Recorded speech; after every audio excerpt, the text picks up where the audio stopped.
एक अंधेरी और आंधी वाली रात थी। एक दूरस्थ केबिन के दरवाजे पर एक रहस्यमय अजनबी ने दस्तक दी।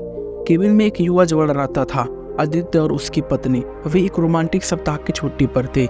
वे केबिन के अंदर अकेले थे। अजनबी की दस्तक सुनकर आदित्य दरवाजे खोलने के लिए गया। दरवाजा खोलते ही आदित्य उसके अजीबो-गरीब रूप से चौंक गया। अजनबी लंबा और दुबला था।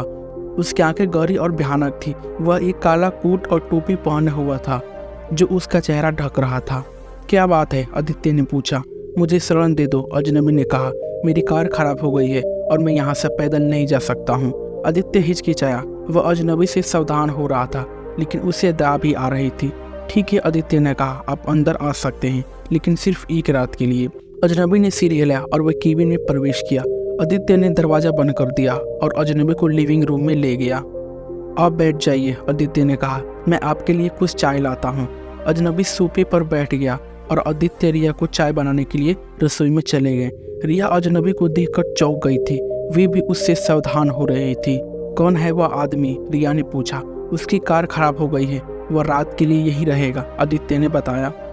क्या आप उस पर भरोसा करते हैं? रिया ने पूछा।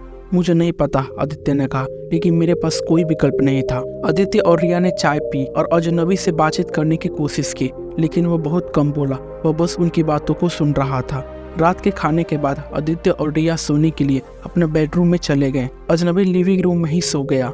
आधी रात को आदित्य को एक शोर सुनाई दिया और वह उठा और बेडरूम से बाहर आया। लिविंग रूम में अजनबी नहीं था। आदित्य ने घर की तलाशी ली, लेकिन अजनबी कहीं नहीं था। वह बाहर भी गया, लेकिन अंधेरी रात में उसे कुछ दिखाई नहीं दिया। आदित्य और रिया को समझ में नहीं आ रहा था कि क्या हुआ था।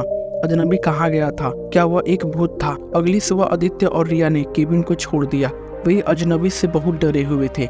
वे नहीं जानते थे कि वह कौन था, वह क्या चाहता था, लेकिन एक बात तो पक्की थी कि अजनबी का रहस्य आज भी हल नहीं हो पाया है।